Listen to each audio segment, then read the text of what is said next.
morning, everybody. Can you all hear me okay? I think this mic is very strong. All right. Welcome to Creative Mornings. Welcome to the Fox Theater. I'm so happy you all are here this morning. My name is Jen Mead. I'm the current host of Creative Mornings in Tucson. I also am an art director at Simpleview, so I do a lot of different things, but it's been amazing to help organize this event. We're so excited to have Lesah here with us this morning. So good morning. How many of you is their first Creative Mornings? I'm just curious. Welcome. Oh my goodness. All right. We're so excited you all are here. I'm going to invite one of our other volunteers, Anita, up to go through our land acknowledgement. Hi all, good morning. This is a very powerful mic, so I have to figure out where to stand. So we do a lot of community building here at Creative Mornings, and in the spirit of that community building, we can't move forward without acknowledging what Tucson has been and has meant to so many people, which is why we have written a land acknowledgement for Creative Mornings. We acknowledge the sovereignty of Native nations and acknowledge the 22 federally recognized indigenous tribes of the state of Arizona and those who inhabit Pima County specifically.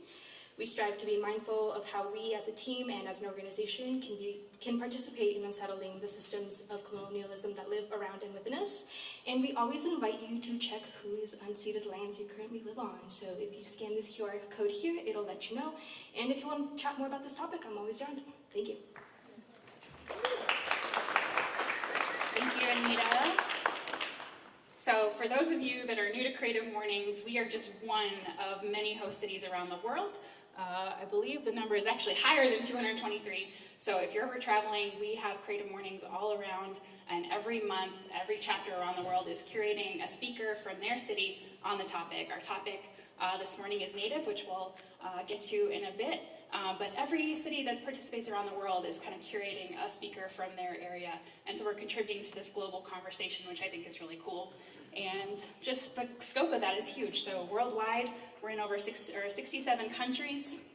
And so yeah, you're a part of a big community. And if you ever miss one or want to see what Chicago is saying about the topic of Native, all the talks around the world are recorded and on the website, so you can check that out. All right.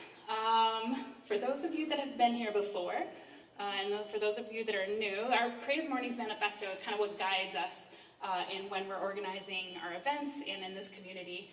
So I'm actually wanted to see if anybody that's been here before would like to read it for us. Would anybody want to volunteer? Don't be shy. Come on. Chris Carls, I see you. You don't have to ask me twice. Yeah, fun fact, Chris is our speaker next month, so. All right, you guys ready? You all ready? You folks, friends, ready? Everyone is creative. A creative life requires bravery and action, honesty and hard work. We are here to support you, celebrate you with you, and encourage you to make the things you love. We believe in the power of community. We believe in giving a damn. We believe in face-to-face connections and learning from others and hugs and high fives. It's not planned, I promise you. We bring together people who are driven by passion and purpose, confident that they will inspire one another and inspire change in neighborhoods and cities around the world. Everyone is welcome.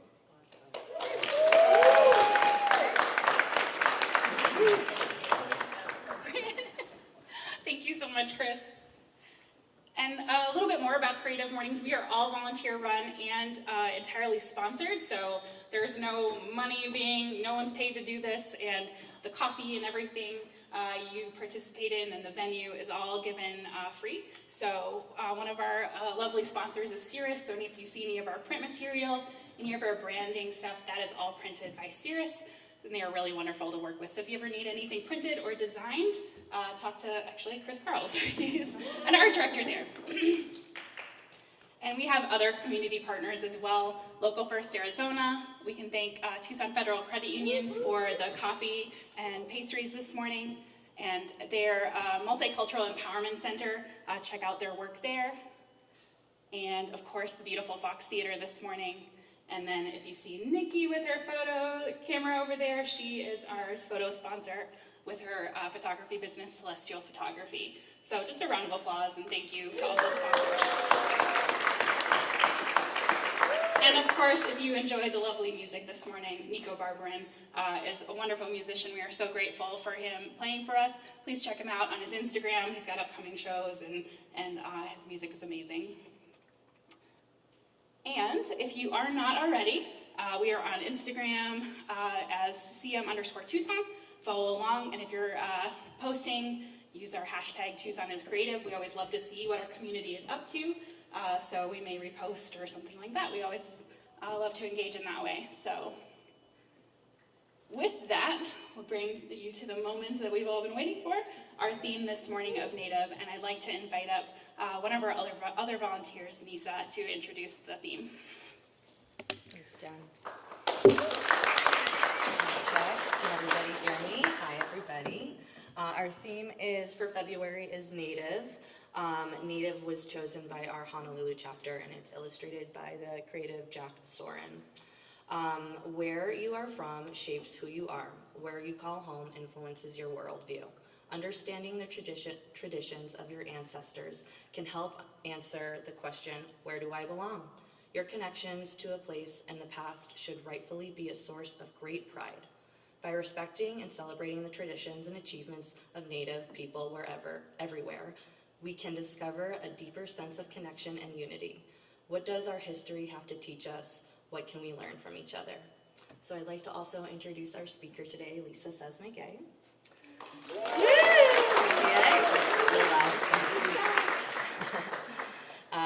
I'm going to read Lisa's bio. So, growing up on a farm in the middle of cotton fields, Lisa was sure her life was always going to include gathering chickens, chicken eggs, riding goats, and feeding pigs.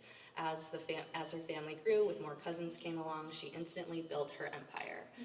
She's always had a knack for leading, always taking control of adventures, playtime, and work. From the farm to the classroom, Lisa has challenged herself and challenges her cousins to do the same. She is a first-generation college student, the first of 40 grandchildren to graduate. The resilience of her Mexican Indian family shows in every action and in every breath. She is the dream that has dreamt long ago, the generational change that both her nanas tirelessly prayed for. As a proud member of the Pascua Yaqui Tribe, it is important for her to be a role model by opening doors and showing emerging leaders that they can reach for the stars. Her resilience and determination has enabled her to forge a path and inspire so many to follow. At Casino del Sol, Lisa is one of 2 general managers and is the first female tribe member in an executive role and the most senior female tribal member in the organization. So let's give it up for Lisa.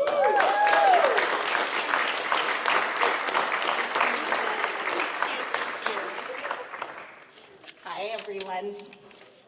So in true Lisa fashion, I have my notes. So I am very nervous, but I'm so glad to see you all. So welcome to Creative Mornings Tucson. What a great experience to be able to speak at the historic Fox Tucson Theater, right? Like, wow, even if I'm on the balcony, it's awesome. It's awesome. So, yes, I have to read this. My name is Lesah Sesma-Gay. And I am a proud member of the Pascua Yaqui Tribe and am of Mestizo heritage. So what that means is that I have a fabulous mix of Spanish, Finnish, Italian, Mexican, Aztec, Mayan. So what a great mix to be. Let's see. So I know that we already did a land acknowledgement, but I wanted to go ahead and do another one. Just to honor the Pascua Yaqui Tribe, the Tohono and other indigenous people who have historically inhabited and cared for the land which we are in and which we continue to fight, the displacement and oppression set onto us. So while recognizing and honoring the history, culture, and ongoing presence of indigenous people, the commitment to reconciliation and gratitude is top of mind as I share my story with you all. So Like I said, I'm grateful and flattered to be here with you all. To share my interpretation of Native. So while it took a while to gather my bearings to decide what to say to you all today, I'm going to go ahead and take you on a small journey of what Indigenous people in the New World have had to. Let me just go back to my notes. I'm going to take you on a small journey of what Native means to me, and we'll begin with some history of the Indigenous people of the New World, some insights into my family history, and follow with my personal journey.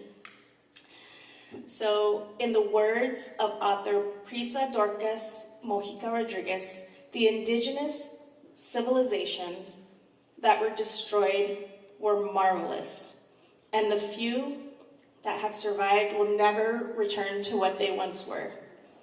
The one thing that, I'm nervous. And I can't see.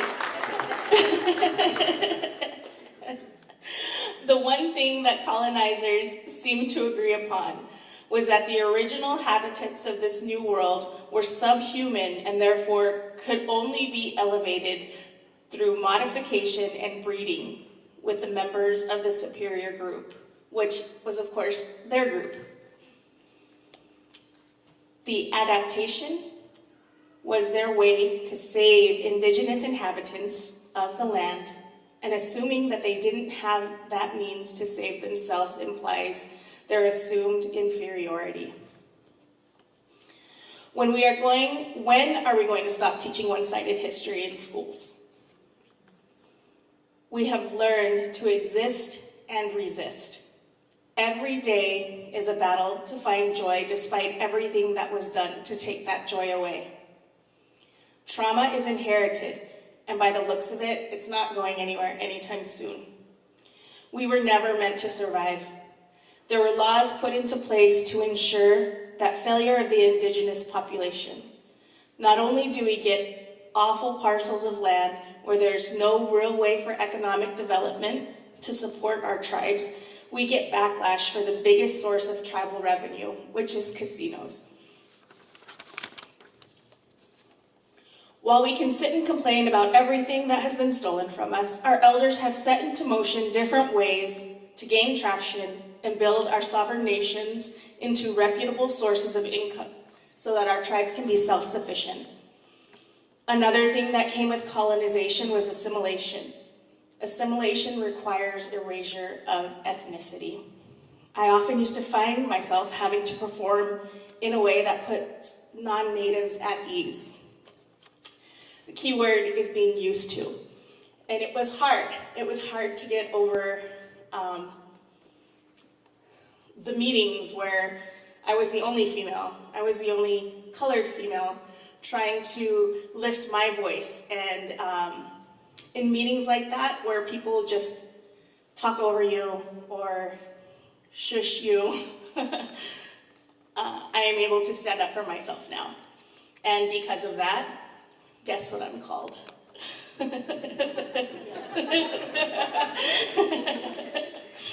As a lover to the land, at peace with the desert, the saguaros and the mesquites, being native melts down from the love of our mother moon and our father sun and touches every piece of the earth.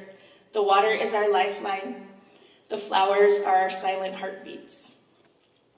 Things that are native are indigenous. They were here long before anyone or anything else. They were born here. To the American government, I am third generation Arizonan, but our family has lived in these lands for hundreds of years. My ancestors were gun-toting rancheros fighting to keep their land, while others were thieves just trying to survive. One story even places my great-grandfather in the country club on the Colorado, also known as the Yuma Territorial Prison.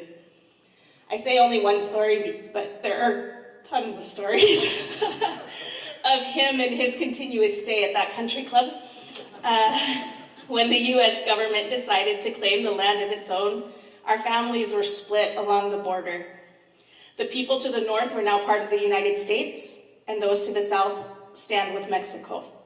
How disheartening to one day be limited to where you could go, which family you could visit. A lot of families were broken up because of this, not to mention the vast indigenous lands that were now taken away to profit with the sales from Americans coming from the east to the land of the west.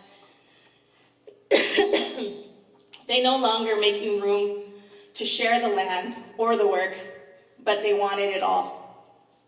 As for my personal journey, let me share with you a few statements I have heard. And if you seem as dumbfounded in me, then you are definitely my people. So, excuse me, did you make those earrings? I'm looking for a real native to make me a pair. I demand to talk to the head chief in charge. You cannot date her. She's a dirty Indian. You do not look like how you sound over the phone. You're a real Indian? I didn't know you all still existed. These statements happen more often than expected, and we are in the year 2024. The biases I deal with every day should not feel this normal, yet they are. Normalizing the demeaning, inconsistent, and hateful views that people still hold about Native Americans is not something that is meant to survive, but it does. I want to both laugh and cry in frustration over the audacity that some people have, and then I want to give them an excuse as to why they think they can speak to another human like that. Maybe they aren't from around here. Maybe their mamas didn't slap them when they were rude. I can't make up those excuses, but they are excuseless. There is still real pain and real hurt, but these days, when I'm ready to leave my house, I put on my high energy, big auntie earrings, the ones made by my relatives that are full of prayers and love. These beautiful gifts made from the heart to empower my soul to lift me up. These are my protection. These are my reminders of the prayers that were prayed for me before I existed. I have no room for nonsense, only have room to speak my truth and to love hard on everybody and be unapologetically me. Thank you.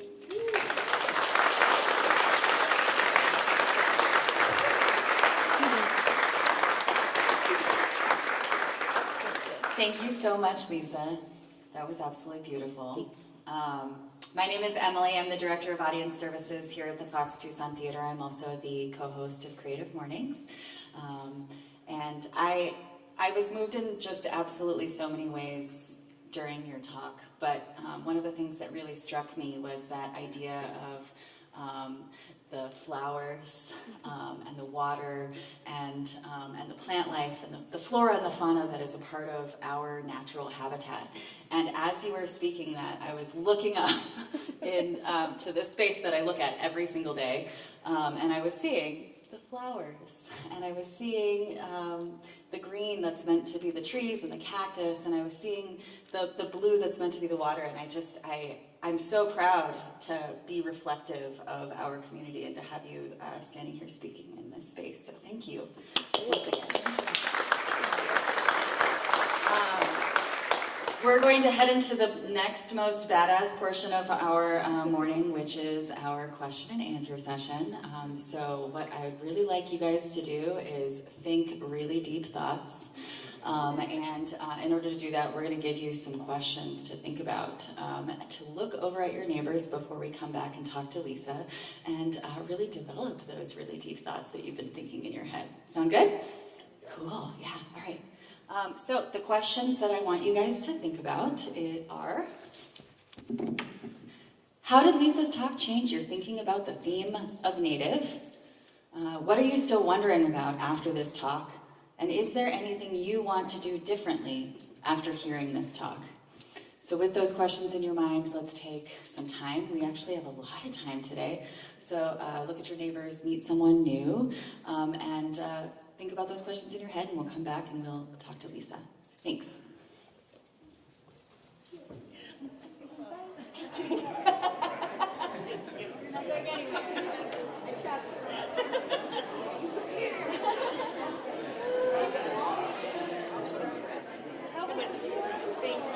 I just wish I didn't tell you so much, but that's okay.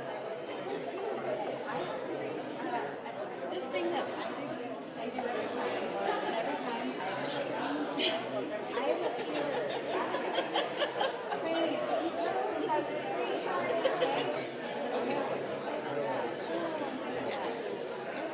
Awesome. Do you need anything while you're reading? Do you want to sit down and engage with me?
Who's got deep thoughts in their heads yet? No one? All right, keep thinking.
deep thoughts? Are we building them in our head? Are we gaining questions to ask when we come back together and talk to Lesah? Anyone?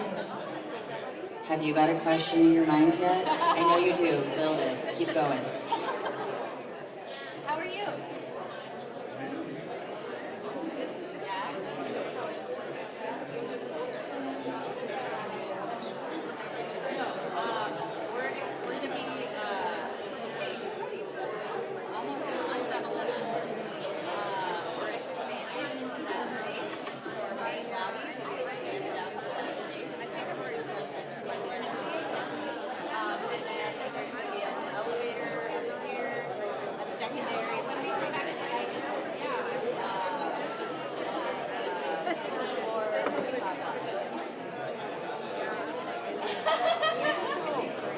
Of course, we just have 20. Oh, yeah.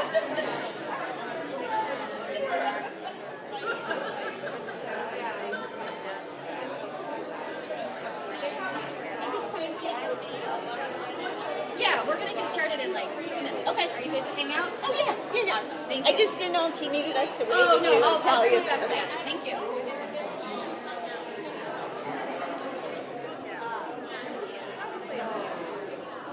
We're still in the fundraising portion. We only have about 25 minutes. Cool. You know.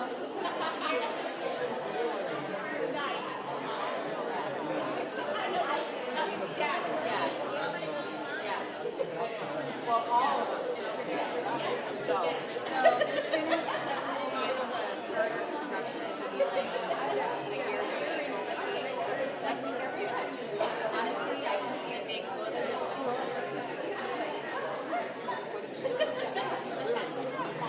I'm a little late. Yeah.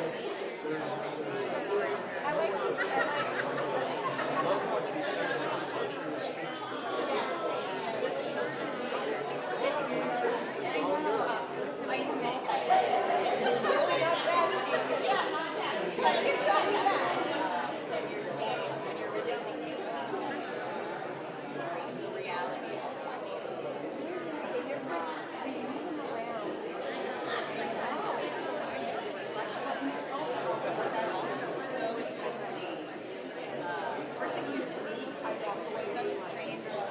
Tucson. Go country.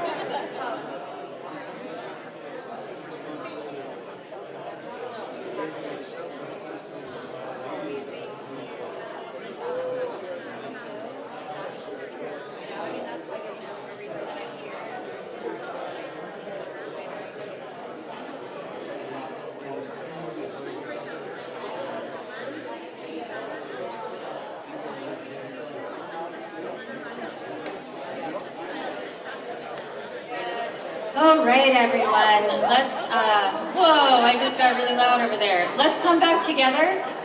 Hey, guys. Hi, thanks so much. Let's come back together. If you have a question, I would love for you to make your way to like the first step on either side of the center. Just for me, you don't really have to move further than that, but that way I can hear your question and repeat it to our amazing live stream audience. Does that work for everyone? Yeah, cool. All right. You can hang out right there. Go ahead and Lisa's here. So let's ask your question. Okay. First of all, Lisa, thank you. Lisa's a friend. Hi, everybody. I'm Lydia, and this is my first creative morning, so I'm so excited. Woo! And it's a little bit of a question of what am I still wondering about after hearing you. And Lisa, I've known you for a long time, but I love what you shared this morning. And I guess just in the most raw and frank form, I want to say, what, besides what you shared, who in your life gave you the strength and the encouragement to be able to be the badass, chingona self that you are, and you are. But who inspired you? I think I heard a little bit about some of your the women elders in your life and the creators, but I wonder if you might talk about what keeps you going right at those moments when it is hard and when it is tough, either in business or in family. So I'm not going to say all of the amazing things that she just said, but basically we are looking for who in your life has pushed you and inspired you to be the badass that you are here standing in front of us today. Perfect. And so one of my main sayings is, I'm not Willy Wonka, so I'm not going to sugarcoat shit. So I'm going to try to be PC or whatever, but the women in my family are extraordinary. Coming from, my family is very into patriarchy, right? So the women stood behind, but they were always nudging, you know, like, no, you're gonna do more. You're gonna be great. So my mom, and I don't talk about her often because it makes me cry. She's still with us, don't worry, but she's watching this, so she's gonna probably yell at me. I'm not gonna look at my watch.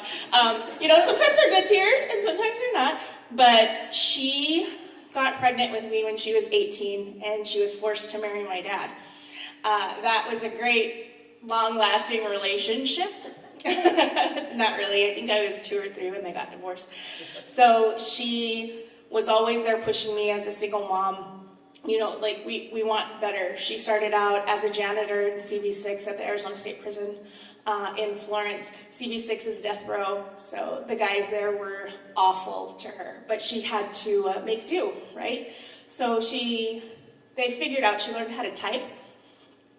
So then she moved up to HR, and just seeing every day what she went through with the child, and then having to go to work and just being a single parent was really, really inspiring all the way up through my life. But I also want to recognize the 5 women that I work with that are here, who constantly let me vent, who I can go and cry to for anything. If I need a laugh, if I need to cry, they are my support. So thank you, ladies, for being here, because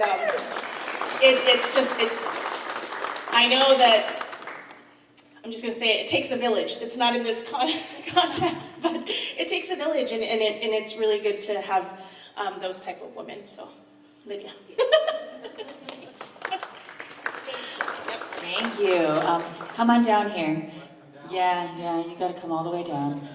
Before we get to you, we're going to go over here to Anita.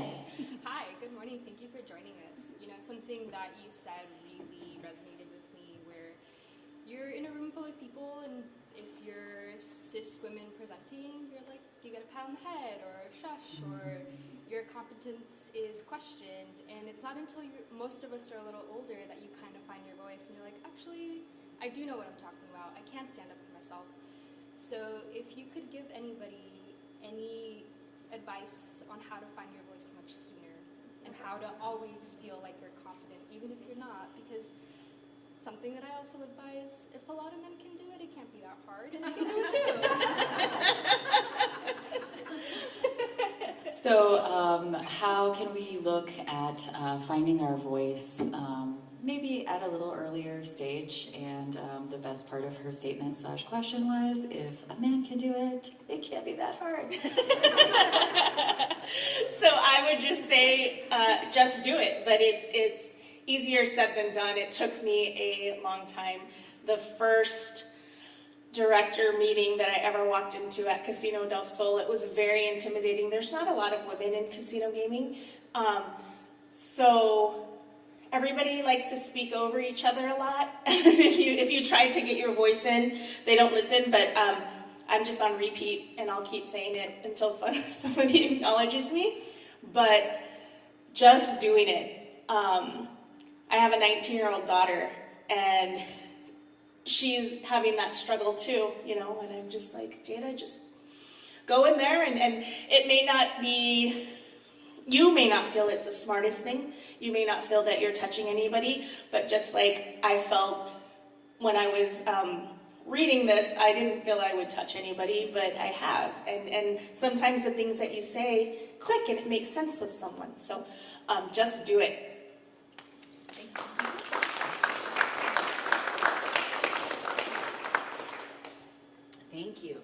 Come on up, or come on down, Eric. Thanks. Lisa, I got to talk to you for a little bit before the talk. Thanks a lot. You were sort of answering my question, like with your kids, and you mentioned you have a son possibly going off to Wisconsin. I do addictions counseling and parenting training. That's one of the things I do. And there's a whole thing of letting kids figure their crap out versus empathizing. How do you balance that with your kids, with what potentially your son's college life might be like? So how do you balance empathizing with our children and letting them learn versus doing it for them, or having them make their own choices? Yeah. Right. And that is really hard because, again, my mom, she liked to make those choices for me. Love you, Mom. So just growing up that way and just being like, okay, they need to figure out what they want to do. My daughter graduated in 2022 and she got a job last month, and I was just like, dude, you need to get a job. Like, I'm not your sugar mama. I'm not, like, no. So she got a job, just, I don't want to say egging them on, but pushing them to make the right decisions. It's really hard with the colleges with my son because he's a smart cookie. He wants to play football. He's gotten offers from different colleges throughout the country, and then also at ASU and U of A. So what am I going to do, right? You want to go to U of A, right? And he's like, that's my backup plan. Okay, so going to Wisconsin, I can only tell him my experiences, but I never want to force it on him. You know, I just want him to know that it's going to be okay. You're going to have to follow your own star. And I'm going to be right here to support you. Whether you make a good decision or a bad decision, I'm always going to be here to support you. So, yeah.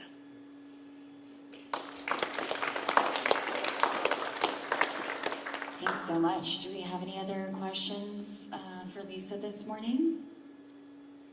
Oh, yep, right there. Come on down. Take your time.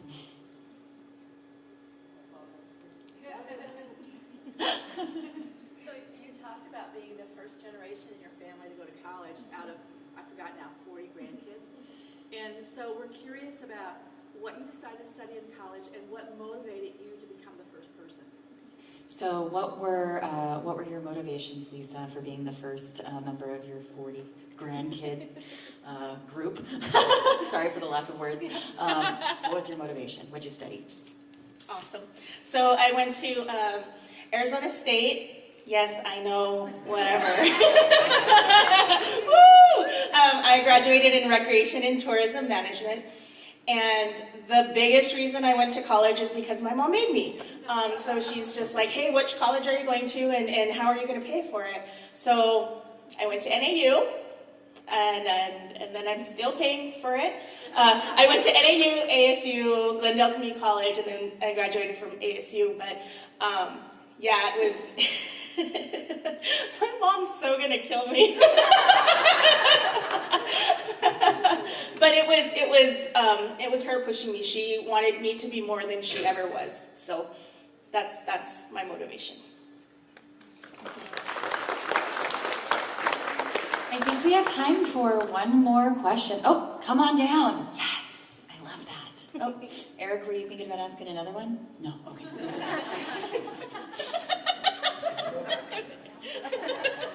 Can you tell I'm also a mom? Go ahead. Hi, Lisa. My husband is Native, so we have a little Mexican Native son, and so we have a lot of conversations based around race, based around prejudices that exist, you know, in the outside world. What advice do you have for me? Because my husband, although he's Native, he deals with a lot of internal racism from other Natives because he didn't grow up in the res. Yes. So what advice do you have for me? I'm going to let you sort of re-sum that question. Okay? Thanks. I feel that, and I feel that so hard because I also did not grow up on the reservation. But being able to learn about your culture or read books or be able to visit. I don't know what tribe he's from, but I'm sure they have different ceremonies that they're able to go to and stuff. My children also, we don't live in Tucson either. We live in Coolidge, and that's not a reservation either. And according to the U.S. government, my children are not Native American. So while we go to our cultural processions and learn as much as we can, I think it's just something in your heart, you know what I mean? And also, my son is also half Middle Eastern, so, and his birth dad is not in the picture. So trying to be able to get him to learn that side as well. I don't know a lot about Lebanon, or you know what I mean, and we'll talk about Middle East and we'll talk about stuff, but it's also just having those conversations, just letting them know that it's something to be proud of. It's not something to hide away. And for a long time, I'm just using my son because it resonates, but he was just like, well, I don't want to be Middle Eastern, you know, like people are going to think that I'm going to blow them up, and why did you name me Salim, and can I get on an airplane, and you know, all of those things. And it's just talking them through it and just making them really love who they are, you know. So.